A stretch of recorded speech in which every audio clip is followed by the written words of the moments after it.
तो hey guys welcome back to my YouTube channel. आज मैं एक्सप्लेन करने वाले एपिसोड 10। अगर आप हमारे चैनल पे नए आए हो तो एपिसोड 1 से देखना और एपिसोड 1 का लिंक आपको डिस्क्रिप्शन में मिल जाएगा, तो आप लोग जा करके वहां से देख लेना। और आपका टाइम ना वेस्ट करते हुए वीडियो करते स्टार्ट।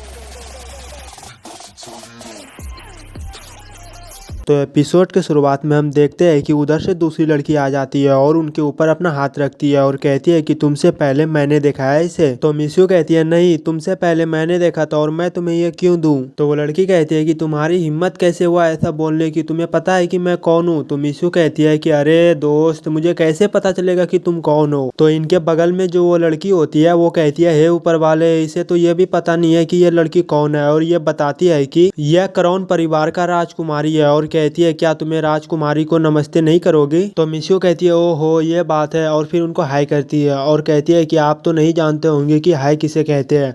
और फिर अपने हाथ को जो है कपड़े में पोंछती है और फिर उनसे हाथ मिलाने लगती है, लेकिन वह लड़की नहीं मिलाती है। तो मिस्यू अब जो है उनके ऊपर जादू करने वाली होती है, तभी पीछे से कोन्यू आता है और फिर इनकी उंगलियों को पकड़ लेता है। और कोन्यू कहता है कि तुम फिर से परेशानी खड़ी करना चाहती हो। तो मिस्यू कहती है कि गलती उनकी है, उन्होंने ही शुरू की थी पहले। और वह लड़की मतलब इनको पहचान लेती है यूकॉन को और कहता है कि आप भी यहीं पर हो। तो यूकॉन कहता है कि मैं आपको नमस्ते करता हूँ राजकुमारी, और आप बहुत ही अच्छे हो और मुझे उम्मीद है कि आप इसे माफ कर देंगे। तो ये लड़की पूछती है कि वह कौन है। तो यूकॉन कहता है कि वह डाली मंदिर का अधिकारी सहायक है, तो प्लीज आप इसे माफ कर दो ना। तो ये लड़की कहती है कि मैं इतना भी बुरी लड़की नहीं हूँ, मैं इसे माफ करती हूँ। और कहती है कि मैंने पार्टी रखी है तो आपको आना है। तो यूकॉन कहता है कि मुझे कहने के लिए आपका शुक्रिया, लेकिन ऐसे कई मामले हैं जिन्हें मुझे डाली मंदिर में सुलझाने जाना है और मुझे डर है कि मैं आपके पार्टी में नहीं आ सकता। तो ये लड़की कहती है ये कैसे हो सकता है, मैं आपके लिए ही पार्टी रख रहा हूँ, मेरे घर में पूरे एक साल में एक बार पार्टी होती है, तो प्लीज। तो यूकॉन कहता है फिर भी मुझे बहुत ही काम है, अब मुझे यहाँ से जाना चाहिए। और फिर मिस्यू को लेकर के वो चले जाते हैं। तो हमारा सीन चेंज होता है और हम यहाँ पर देखते हैं यूकॉन का पिताजी आए हुए होते हैं। तो यू कहता है कि आप लोग बात करो, मैं जा रहा हूँ खाना बनाने के लिए, और मिस्यू को भी लेकर के जाने लगता है। तो मिस्यू कहती है रुको, और कहती है कि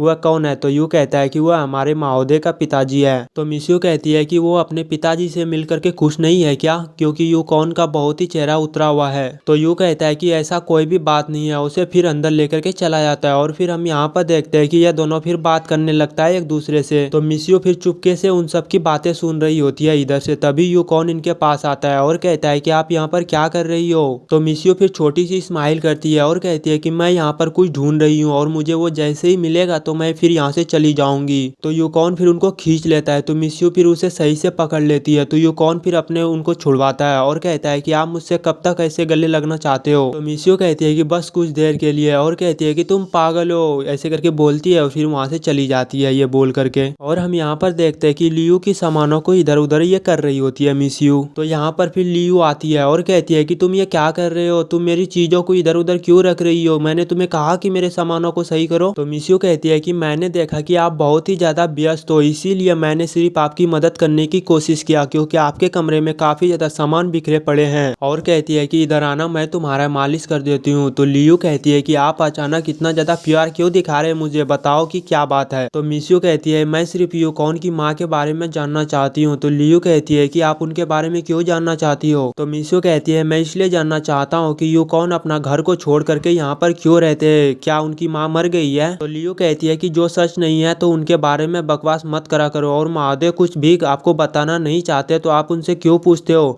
अगर आप उसे ज्यादा परेशान करोगे ना तो आपको फिर डाली मंदिर से हटा दिया जाएगा। मतलब लियू सोचती है कि इन्होंने पहले जो है ना महादेव से पूछा होगा, तो उन्होंने इनको नहीं बताया, तो इसीलिए ये मुझसे पूछने के लिए आई है। और यह सब बात बोल करके लियू वहाँ से जाने लगती है। तो मिस्यू कहती है रुको, और कहती है कि क्या आप मुझे बता सकती हो कि ये इस तरह का जगह आप लोगों को कैसे मिला। यह सब जो है ना यूकॉन के बारे में ये पूछ रही होती है मिस्यू। और कहती है कि क्या वो जल्दी मर जाएंगे। तो लियू कहती है कि उनके शरीर में जहर है और उससे उस जहर का इलाज करना काफी ज्यादा मुश्किल है। तो मिस्यू कहती है कि सो सैड, बहुत ही बुरा लगा मुझे ये बात सुन करके। तो लियू कहती है कि इनके बारे में सोचना बंद करो, और कहती है कि जाओ तुम सामान खरीदने के लिए बाजार। तो मिस्यू फिर सामान खरीद करके आ रही होती है, तभी ये सोचने लगती है कि आखिरकार उनके माँ के बारे में मुझे कैसे पता चलेगी। तभी चलते चलते इनकी पैर जो होता है वो टोकरी में टकरा जाता है। तो ये कहती है कि बीच सड़क पर टोकरी कौन रख देता है, ये लोग। और फिर इनको वहाँ पर बदबू आने लगती है। तो यह फिर टोकरी को हटा करके देखती है तो वहाँ पर एक लाश होता है और यह वही आदमी होता है, मास्टर जियान होता है। तो आप लोगों ने पिछले एपिसोड में देखा होगा। और यूकॉन फिर उनको उठा करके लैब में ला लेता है कि मतलब चेक करने के लिए कि इनको आखिरकार मौत कैसे हुआ, क्या इसने किसी ने मारा है या ऑटोमेटिक मर गया, यह सब के बारे में ये चेक करने के लिए यहाँ पर उनको लाया है। तभी यूकॉन को उनके गले में कुछ दिखाई देता है, निशान वगैरह। तो ये फिर जा करके वहाँ पर देखता है ना, तो वहाँ पर एक निशान होता है। तो ये कहने लगता है कि मास्टर को किसी ने पीछे से गले दबा करके मारा है। तो हम लोगों को थोड़ा सा फ्लैशबैक में भी दिखाया जाता है कि उनको पीछे से मारा था, इनके गले में रस्सी लगा करके। और फिर उनके उंगलियों को देखता है, लेकिन उनकी उंगलियों में सारे अंगूठी होते हैं। तो ये कहता है कि वह किसी चोर ने इनको नहीं मारा है, अगर उनको किसी चोर ने मारता तो इनका अंगूठी वगैरह भी सब लूट लेते, लेकिन इनके हाथों में अभी तक भी अंगूठी है। इनका मतलब है कि इसे किसी चोर ने नहीं मारा है। और फिर ये बाहर आता है और यू से कहता है कि तुम जाकर के शहर में देखो और वहाँ पर जाकर के पूछना कि मास्टर जियान को मरते हुए किसी ने देखा है क्या। अगर किसी ने हाल ही में मास्टर जियान के साथ बातचीत भी किया हो ना, तो उनसे भी पूछताछ करना तुम शहर में जा करके। तो यू कहता है ठीक है और फिर वहाँ से जाने लगता है। तो यूकॉन फिर उनको रोकता है और पूछता है कि मिस्यू अभी कैसी है। तो यू बताता है कि मिस्यू जब से वापिस आई है तो उन्होंने अभी तक कुछ भी नहीं खाया है, क्योंकि उस टाइम में मिस्यू ने इनको देख लिया था ना, इसी के डर के मारे उनको भूख नहीं लग रही होती है। तो हम फिर यहाँ पर देखते हैं कि मिस्यू के लिए बहुत सारे खाना वहाँ पर लगा दिया गया होता है और मिस्यू सोच रही होती है कि आखिरकार मैं क्या खाऊं। तो यूकॉन फिर वो दोनों ले लेता है और फिर इनके थाली में वो खाना निकाल करके देता है और कहता है कि तुम इसे खाओ। तो मिस्यू कहती है कि नो थैंक्स, मुझे भूख नहीं लगी है। तो यूकॉन कहता है कि इधर आओ। फिर वो जैसे ही इधर आती है ना, तो ये इनका गाल पकड़ लेता है और कहता है कि मैं अपने पालतू जानवर को भूखा नहीं रहने दूंगा। तो मिस्यू कहती है कि पालतू जानवर को भी दुख होता है, अगर आपने मुझे ज्यादा परेशान किया ना तो मैं आपका शिकायत कर दूंगा। तो यूकॉन कहता है बस इतनी सी बात, लेकिन मत भूलो कि तुम डाली मंदिर में हो, जो भी शिकायत करना है तुम मुझसे कर सकते हो। तो मिस्यू कहती है कि यह तुम्हारा काम नहीं है कि मैं खाऊं या नहीं खाऊं। तो यूकॉन कहता है कि तुम एकदम सही कह रही हो, अगर तुम भूखी रहोगे ना तो तुम बीमार हो जाओगे, फिर तुम मर जाओगे और मेरे शरीर में जो जहर है उसे ठीक करने के लिए मेरा मदद कौन करेगा, क्योंकि कॉन्यू के शरीर में एक जहर है जो कि मिस्यू के शरीर में जो सुगंध है ना उसी से ये ठीक किया जा सकता है। लेकिन मिस्यू अभी बहुत ही छोटी है ना, तो इनके सुगंध से अभी दवाई को नहीं बनाया जा सकता। अगर आप लोग पीछे से देख रहे हो तो आप लोग समझ जाओगे। तो मिस्यू कहती है कि मुझे पता है कि तुम मुझे खाना इसलिए खिला रहे हो कि ताकि मैं बीमार ना हूँ। तो यूकॉन कहता है कि खाना खाओ, ठंडा हो रहा है। तो मिस्यू कहती है कि मैं नहीं खाऊंगा, मैंने कहा कि मैं नहीं खाना चाहती आपका खाना, अगर मैंने आपका खाना खाया तो मैं पागल हूँ, मैं नहीं खाना चाहती, ऐसी करके वो बोलती है। क्योंकि वो जितने भी खाना था ना वो सब यूकॉन ने तैयार किया था, इसी वजह से मिस्यू नहीं खाना चाहती। अब पता नहीं इनसे गुस्सा क्यों हो रही है ये। तो वहाँ पर यूकॉन बहुत सारे मछली को ला करके दे देता है खाने के लिए।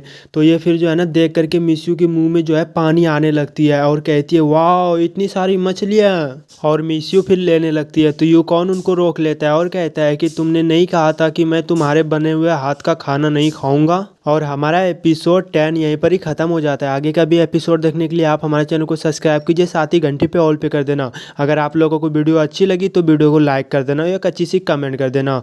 और पूरा वीडियो देखने के लिए दिल से लव यू ऑल। मिलते हैं फिर नेक्स्ट वीडियो में, तब तक के लिए बाय बाय, अपना ख्याल रखना।